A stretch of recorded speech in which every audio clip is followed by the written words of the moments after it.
E aí, pessoas, bom dia, boa tarde, boa noite, onde você estiver aí nesse mundão de Deus, tudo tranquilo, tudo beleza, tudo legal, tudo sensacional? Como é que está aí você na sua cidade, onde você mora?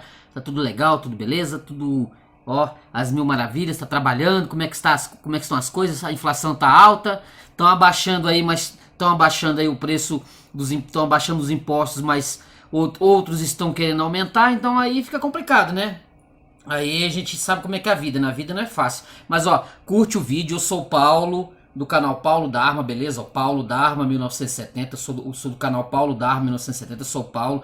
Curte o vídeo, se inscreve no canal, comenta, beleza? Comenta. E se você quiser dar uma ajudinha aqui o canal, ó, 988-290-767-91. Ou tá aqui ou tá aqui, um dos dois aqui. Ou tá aqui, 988-290 76791. Vou fazer até assim porque eu não sei onde vão colocar.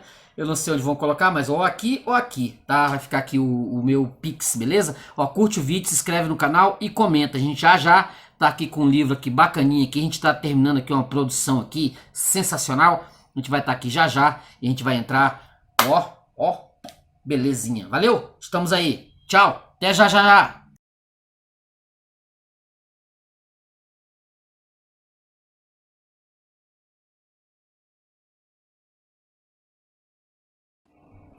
A obra em que eu hoje tenho à mão para fazer uma resenha, esse clássico aqui, ó. Esse clássico é O Peregrino, ou em inglês The Pilgrim Progress, né? O The Pilgrim Progress, um clássico inglês de 1684, autor o John Bunyan, um pregador batista que esteve preso cerca de 12 anos porque ele pregava o evangelho de Jesus Cristo na Inglaterra, e as autoridades achavam isso o fim da picada. E isso porque eu acredito o seguinte: como teve a restauração inglesa, quando aconteceu a restauração inglesa por conta daquela guerra civil que aconteceu entre católicos e protestantes na Inglaterra por conta do rei Charles, que teve a cabeça cortada. Quando teve a restauração, tudo aquilo que era protestante, a restauração inglesa, a restauração do rei, depois do Oliver Cromwell, tudo que era cristão, muitos cristãos foram para a América, né, para os Estados Unidos, foram se exilar na América e fundaram lá os Estados Unidos, justamente por conta dessa restauração. Então o John Bunyan, quando era um homem humilde, né, ele nasceu em 1628 e faleceu em 1688. Esse John Bunyan, ele era um pastor batista, protestante, e a vida dele era pregar o evangelho de Jesus Cristo na Inglaterra. A vida dele era essa, era pregar o evangelho.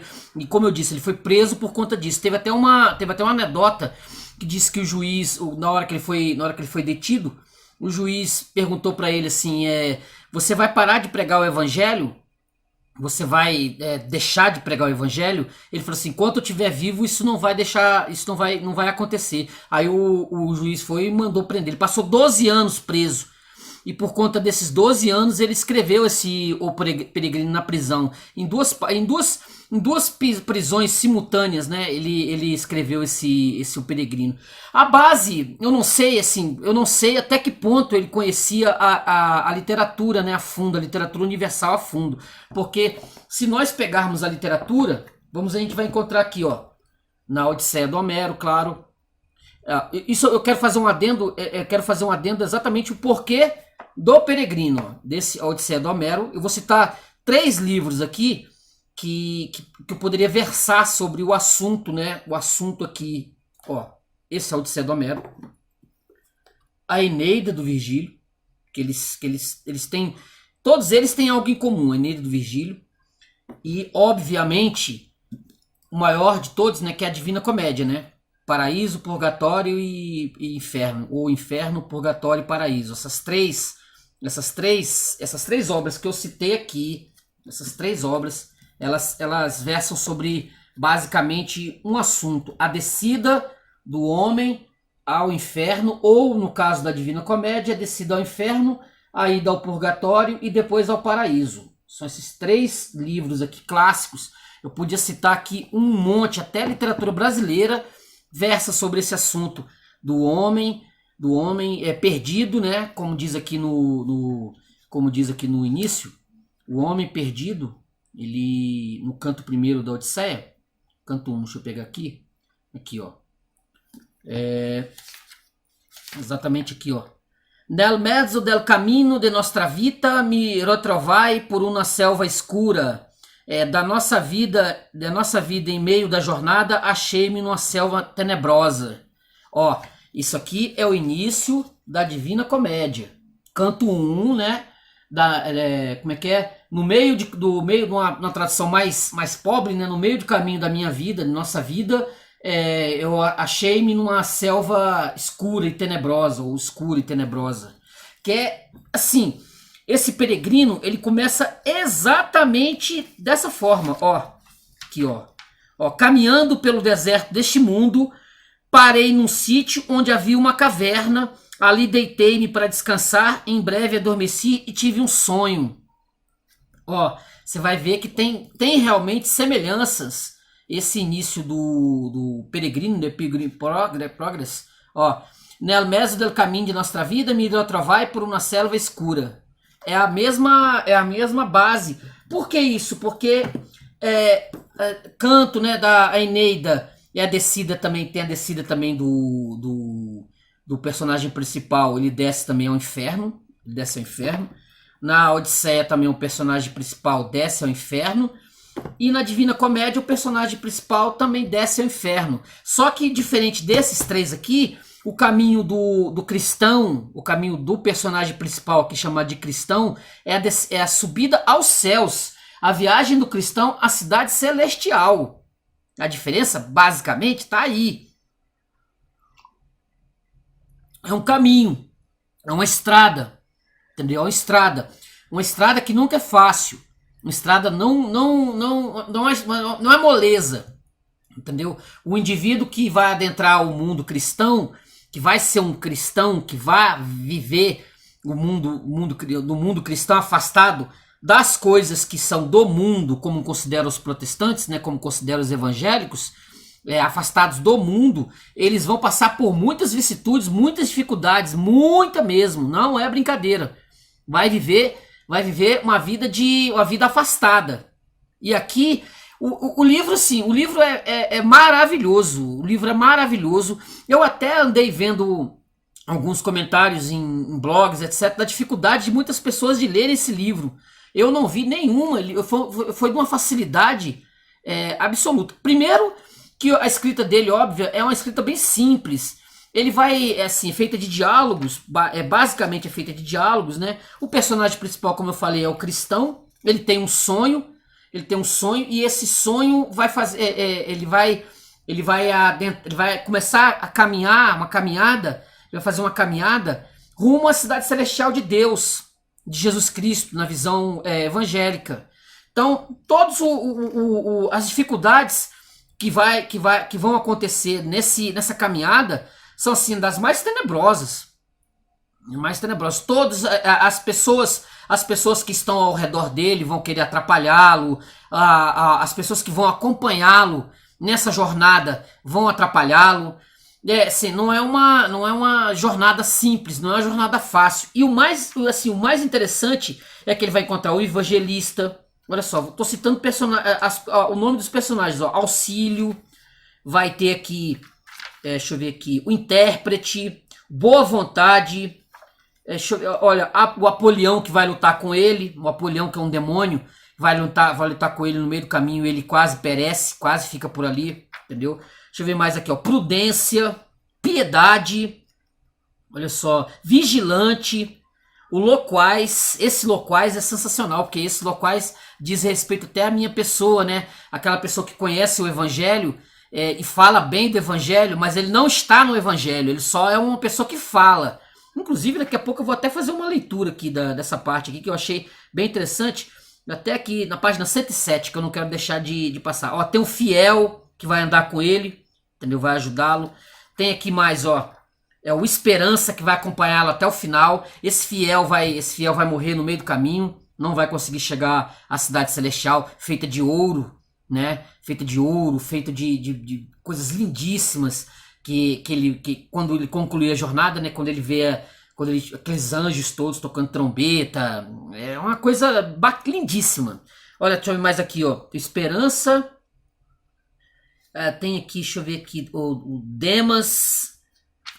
São vários. Amor ao dinheiro, esse é demais, né? O amor ao dinheiro.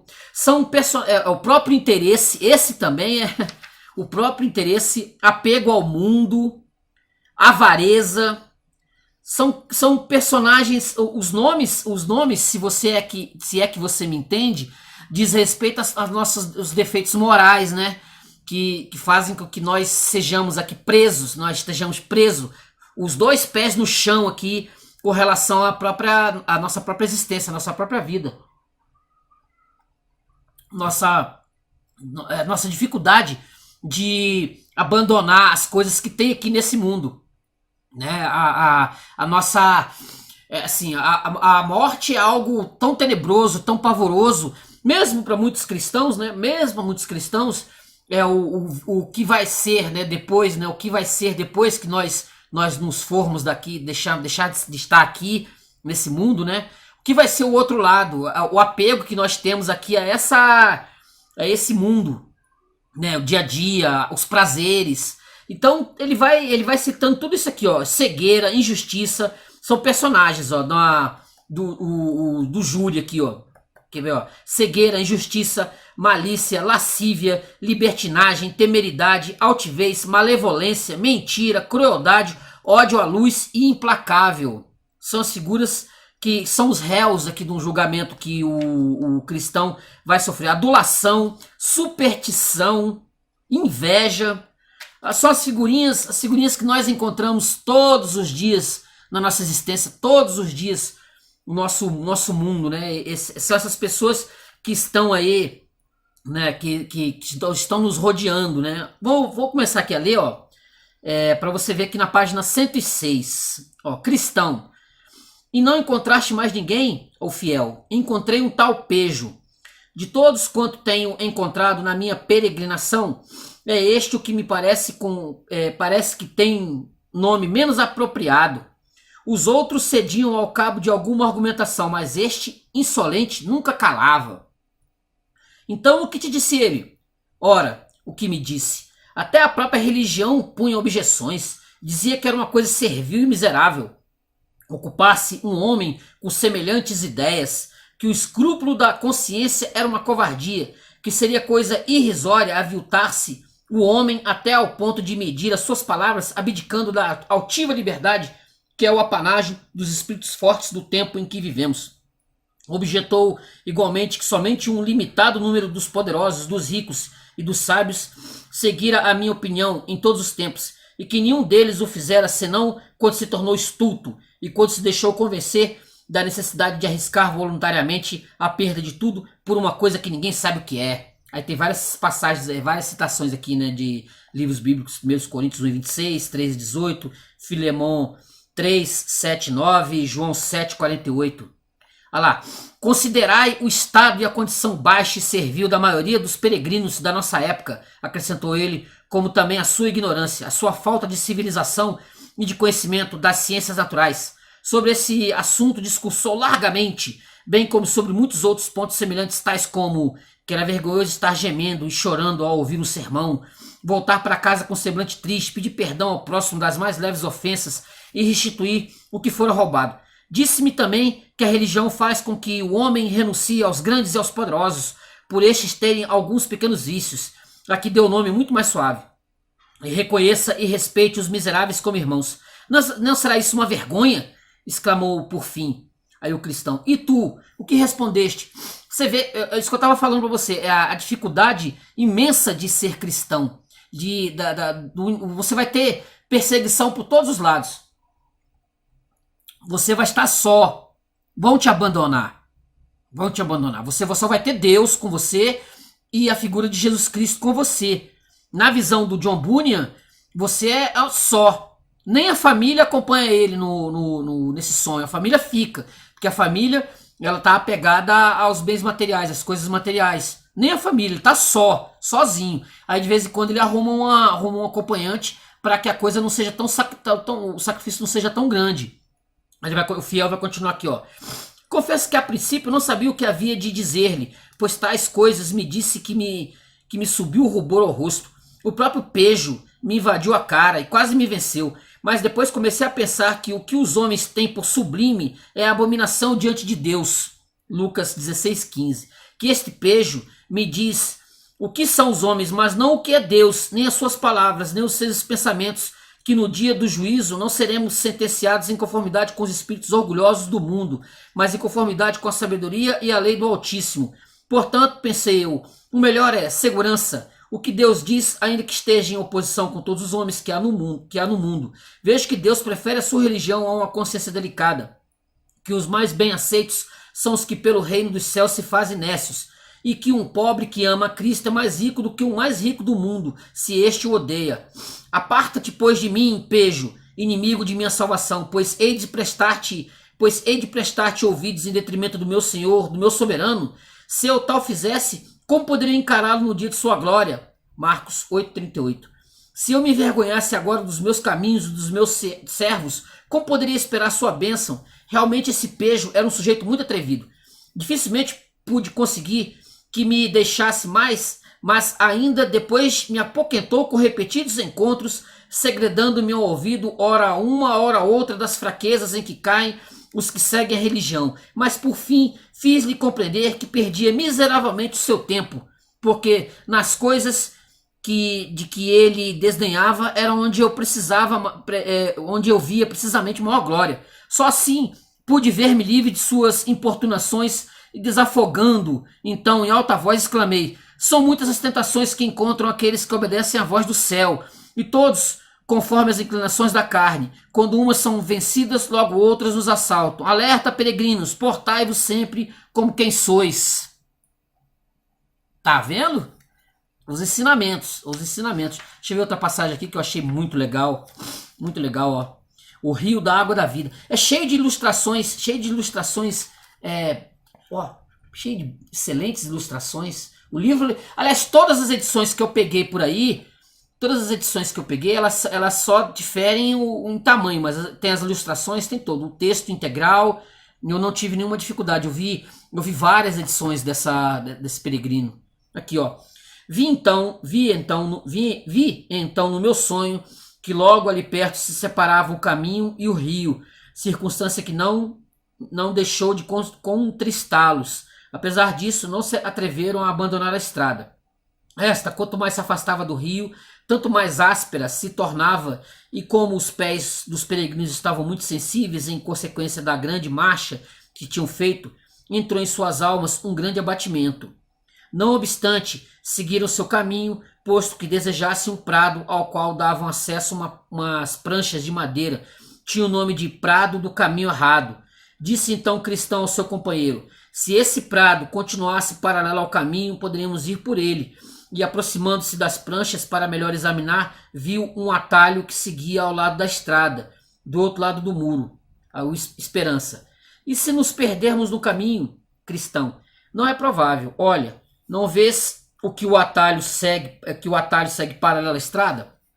Esperança, convencido pelo companheiro, passou com ele para o outro lado e entraram no atalho que era muito mais suave para os pés dos nossos peregrinos. Avistaram um pouco mais adiante um homem que seguia pelo mesmo atalho e que se chamava Vã Confiança. Perguntaram-lhe aonde conduzia aquela vereda. A porta celestial, respondeu o homem. Vês? Não te dizia eu? Perguntou o cristão ao seu companheiro. Agora poderemos estar certos de que vamos bem. E continuaram a sua marcha, indo o mesmo homem na frente. Eis que a noite os surpreende e tão escura se tornou que não podiam distinguir o homem que ia adiante. Este, que não podia distinguir o caminho, caiu numa cova profunda, mandada abrir pelo príncipe daqueles lugares, para que nela caíssem os loucos presunçosos, e magoou-se muito na queda. Isaías 3,16. Cristão e Esperança, ouvindo-o cair, perguntaram-lhe em altas vozes o que lhe sucedera, mas por única resposta obtiveram um profundo gemido. Então perguntou Esperança: onde estamos nós? Cristão não se atreveu a responder, temendo haver-se perdido. Ao mesmo tempo começou a chover e violenta tempestade se desencadeou. Os trovões e os relâmpagos sucediam-se e a água crescia e alagava os peregrinos. A Esperança soltou um gemido, dizendo consigo mesmo: antes tivesse ido pela estrada, como eu queria. São várias desses pequenos ensinamentos, né? Pequenos ensinamentos. Muita gente, muitos críticos, né? Muitos críticos, eles dizem que nessa época aqui do John Bunyan, só tinha um escritor semelhante a ele, John Milton, do Paraíso Perdido, entendeu? Que é outro livro extraordinário, em que inclusive eu tenho um vídeo no canal, do Paraíso Perdido e Paraíso Reconquistado, que são da mesma época. Assim, deixa eu ver se eu tenho mais outra passagem aqui, que eu separei algumas outras. Deixa eu ver aqui. Olha só. Caminhando, Cristão e os pastores. Caminhando, chegaram os nossos peregrinos finalmente às montanhas das delícias. Subiram-nas para contemplarem o jardim, as vinhas e as fontes. Beberam, lavaram-se e comeram livremente do fruto da vida. No cimo dessas montanhas havia pastores que apacentavam os rebanhos. E naquela ocasião estavam a pequena distância do caminho. Os peregrinos acercaram-se deles e, apoiando aos seus bordões, como fazem os viajantes cansados, quando param a falar com alguém no caminho, perguntaram-lhe a quem pertenciam aquelas montanhas das delícias e os gados que ali pastavam. Aí os pastores responderam: essas montanhas são do país de Emanuel, e daqui avista-se a cidade celestial. Também são deles as ovelhas, pelas quais deu a sua vida. Quando ele falou cidade celestial, eu lembrei aqui do Cidade de Deus do Santo Agostinho, que é um clássico também, um clássico extraordinário, o Cidade de Deus, que também merece ser lido, merece ser estudado e merece uma resenha aqui também no canal, né? Cidade de Deus. Eu até vou pegar aqui, vou dar uma paradinha aqui rapidinho. Eu vou pegar a capa dele, vou pegar ele aqui, ó, Cidade de Deus do Santo Agostinho, tá?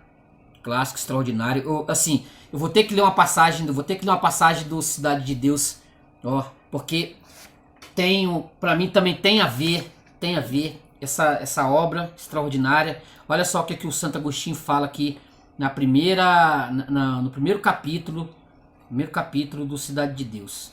No primeiro capítulo não, vou pegar aqui aqui, ó, capítulo 24. Não, vou pegar mais para frente aqui. Ó, capítulo 16, Cidade de Deus.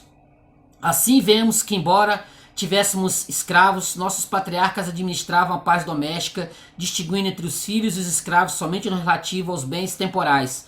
No referente ao culto a Deus, de que se deve esperar os bens eternos, olhavam com igual amor todos os membros da casa. Isso é tão conforme com a ordem natural que o nome do pai de família vem daí, e de tal maneira está divulgado que mesmo os senhores injustos gostam que o chamem por ele. Os autênticos pais de família consideram filhos todos os membros da família no tocante ao culto e honra a Deus. Desejam e anelam chegar à casa celeste, onde não seja necessário mandar os homens, porque na imortalidade não será preciso acudir a necessidade alguma. E daí devem tolerar mais os senhores que mandam que os servos que servem. Se em casa alguém turba a paz doméstica por desobediência, é para sua própria utilidade corrigir com a palavra, com pancadas ou com qualquer outro gênero de castigo justo e lícito admitido pela sociedade humana para reuni-los à paz de que se afastara. É o Cidade de Deus, gente. Santo Agostinho também. Isso aqui, ó, classicão. Vamos continuar aqui. Me veio essa reminiscência do Cidade de Deus também, que é um livro que não pode faltar também. Aqui, ó. Deixa eu ver aqui. Os peregrinos acercaram-se deles. Essas montanhas são do país de Emanuel, e daqui avista-se a cidade celestial. Também são deles as ovelhas pelas quais se deu a vida. É este o caminho que conduz à cidade celestial? Pastores. É efetivamente este. Que distância há ainda daqui à cidade? Grande para os que nunca hão de chegar, mas muito pequena para os perseverantes. O caminho é perigoso ou seguro? Aí ele vai botar aqui uma passagem de Oséias 14:9. É seguro para aqueles para quem devem ser, mas os transgressores cairão nele. Há aqui algum alívio para os peregrinos que chegam cansados e desfalecidos? Aí os pastores: o Senhor dessas montanhas sempre nos tem encarecido o dever da hospitalidade, portanto, esta é a vossa disposição tudo e está à vossa disposição tudo que há de bom. Hebreus 13:12, 13:2. Vi então no meu sonho que, inteirados, os pastores de quem eram aqueles peregrinos fizeram algumas perguntas acerca do seu país natal, da sua estrada no bom caminho e da perseverança em segui-lo, porque são muitos poucos os que chegaram na sua viagem a essas montanhas. E quando ouviram as satisfatórias respostas dos peregrinos, deram-lhe o maior agasalho e fizeram-lhe a melhor recepção. Aí é onde eu quero chegar aqui, ó. Os pastores chamavam-se ciência, experiência, vigilância e sinceridade. Tomaram os peregrinos pelas mãos e introduziram-nos nas suas tendas. Permanecereis conosco algum tempo, disseram os pastores, para que nos conheçamos bem e vos consoleis com as delícias dessas montanhas. Com o maior prazer, responderam os peregrinos, e alojaram-se por aquela noite, por já ser tarde e haver declinado o dia. Na manhã seguinte, convidaram Cristão e Esperança para darem um passeio pelas montanhas. A perspectiva que se apresentava aos olhos dos peregrinos era sobremodo maravilhosa. Não ficou, porém, nisso o bom agasalho dos pastores. Combinaram mostrar-lhes algumas maravilhas e levaram-nos, em primeiro lugar, ao cimo do monte, chamado do Erro, cuja vertente era muito íngreme do lado oposto. Dali viam-se, no fundo do vale, muitos corpos de pessoas que, tendo-se despenhado daquela altura, haviam sido completamente despedaçados. Cristão. Que significa isso? Aí os pastores. Não tendes ouvido falar daqueles que se extraviaram por terem prestado ouvidos aos que diziam Himeneu e Fileto acerca da ressurreição dos corpos? Segundo Timóteo 2, 17 e 18. Pois esses que vedes lá embaixo são os tais e não têm sido sepultado até hoje, para exemplo dos demais. E para não subirmos muito alto, ou para não nos aproximarmos demasiadamente da borda desse vale, conduziram-nos depois ao cume de outra montanha, cujo nome era Cautela, e fizeram-nos olhar para longe, mostrando-lhes alguns homens que andavam para cima e para baixo entre os sepulcros que ali haviam. Aqueles homens eram cegos, porque tropeçavam nos sepulcros e não podiam sair de entre eles. Cristão. E isso, o que quer dizer? Não vedes um pouco mais abaixo uma ponte que dá para um prado à esquerda do caminho? Daquela ponte vai um caminho diretamente ao Castelo da Dúvida, propriedade do gigante Desespero. Esses homens que além vedes vieram uma vez em peregrinação, como vós fazeis agora, até chegarem à ponte. E como o caminho direto lhes pareceu árduo naquele sítio, combinaram deixá-lo e seguir pelo prado, onde foram apanhados pelo gigante Desespero, que os encerrou no Castelo da Dúvida. Depois de os ter no calabouço por alguns dias, tirou-lhe os olhos e conduziu-os àqueles sepulcros onde ficaram até o dia de hoje. Aí ele vai citar um versículo aqui do Provérbios 21:16. O homem que se extravia do caminho da sabedoria virá a parar na companhia dos mortos. Cristão e Esperança trocaram um olhar com olhos lacrimosos, mas nada disseram aos pastores. Aqui, aí tem outra, aí vai passando, né, mais situações, né, que os pastores vão montando aqui, vão dizendo aqui para eles aqui, ó. Havia ali na fralda da montanha uma porta que abriram. Olhai para dentro, disseram eles. Os peregrinos olharam e viram que o interior estava muito escuro e cheio de fumo. Quer dizer, não muito diferente do inferno de Dante, tá, gente? Só para... Por isso que eu estou dizendo que o John Bunyan, ele tinha como base, ele pegou como base, obviamente, ele fez uma versão, isso aqui seria uma versão cristã da Divina Comédia. Seria essa é a minha visão, assim, né?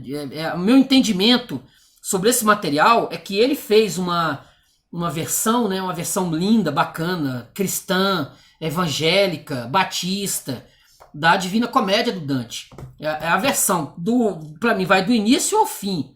Do início ao fim. Tirando aí muitas partes aí de purgatório, essas coisas que os evangélicos não... Nem os católicos hoje em dia já acreditam muito na história de purgatório.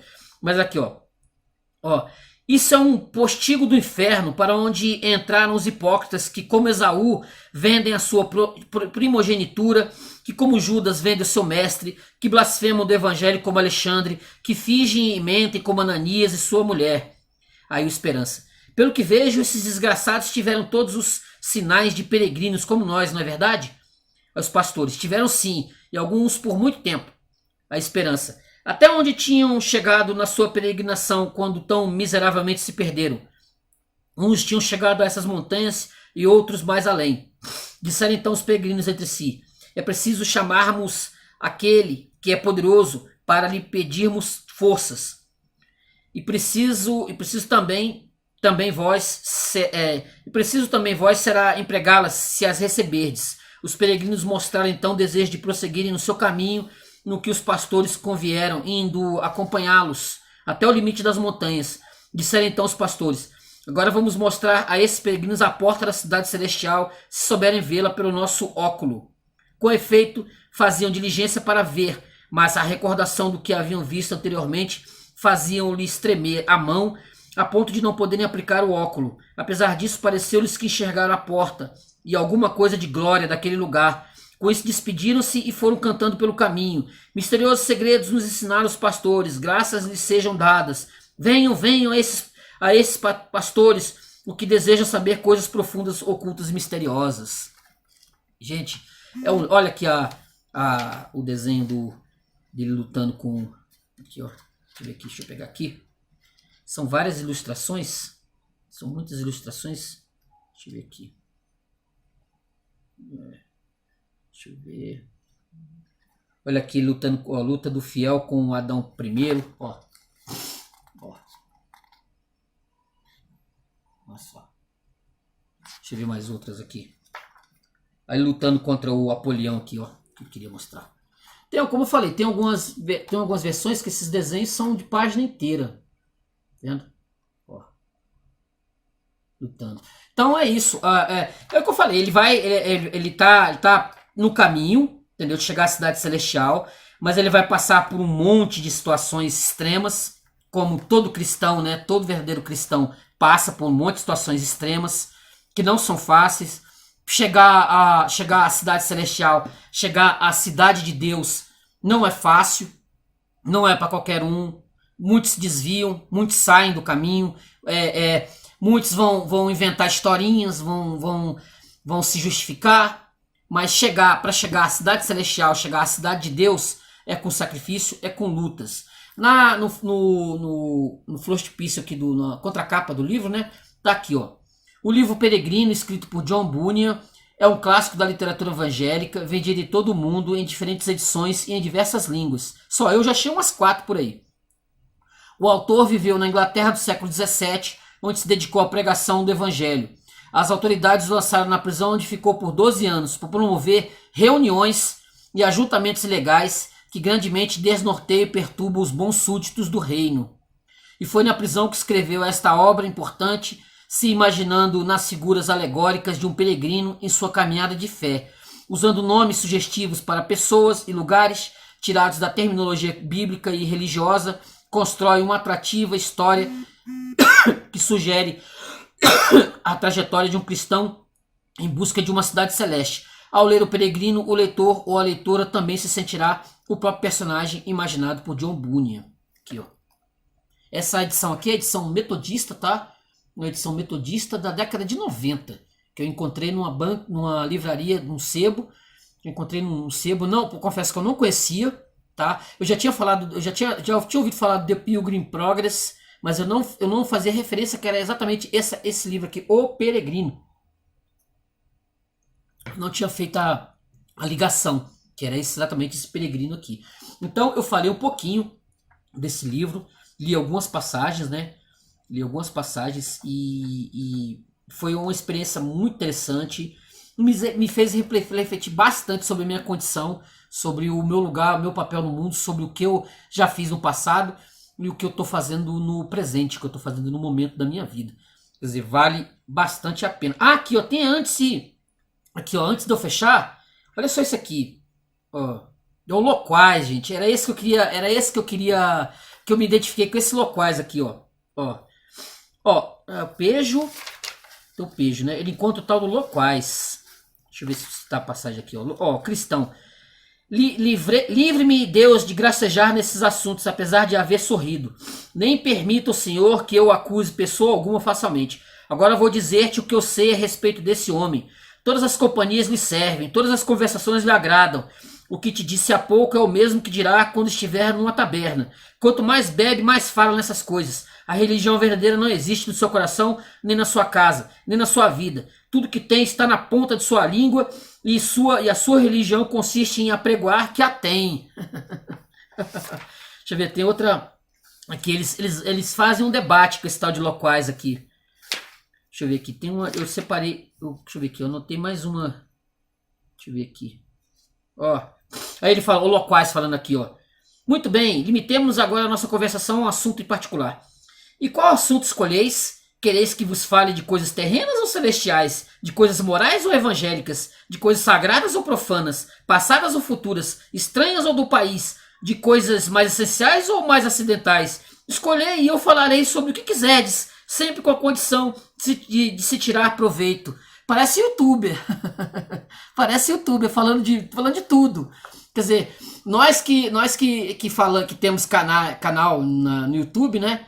Nós temos uma tendência a falar de tudo, né? A falar sobre céu, a terra, a água e o ar. E o loquaz, né? O loquaz é uma dessas figuras que fala de tudo. Ele é um youtuber do século XVII. Gente, eu fiz aqui um pequeno apanhado do John Bunyan, o João Bunyan, né, segundo aqui a versão metodista, o Peregrino, The Pilgrim Progress, A Viagem do Cristão à Cidade Celestial, um livro interessante, mesmo que você não seja cristão, é uma boa porta de entrada para você conhecer muito do que é ser cristão, né, da dificuldade de ser cristão, de viver nesse mundo cristão. É algo que vale a pena pra caramba. Se você encontrar por aí, não é um livro difícil. Não é um livro difícil de ler. Muito pelo contrário. Entendeu? Você vai encontrar isso em sebo, vai encontrar em livraria. Eu encontrei em livraria, fácil. Eu encontrei em shopping, vendendo em shopping. Por incrível que pareça, não é um livro difícil. E dizem que é o segundo livro mais vendido da história. O primeiro livro é a Bíblia. O segundo livro mais vendido da história de todos os tempos é esse The Pilgrim Progress, esse livreto aqui, entendeu? Então, se você tem curiosidade, se você acha que vale a pena, tenha na sua biblioteca, leia, passe para o seu filho ler, você que é mãe, você que é pai, você quer que o seu filho conheça o universo cristão, seja educado pelo cristianismo, pelo evangelho. Você, além da Bíblia, tem esse O Peregrino que vale muito a pena. Beleza, gente? Ó, curte o vídeo, se inscreve no canal, comenta. Se você já leu, se você tem esse livro na sua biblioteca, é curioso. Se você tiver esse livro na sua biblioteca, fale pra mim. Dá um toque aí pra mim, diz que você tem. E se você leu ou não. Beleza, gente? Valeu, ó. Curte o vídeo, se inscreve no canal e comenta. Beleza? Valeu. Até a próxima. Tchau.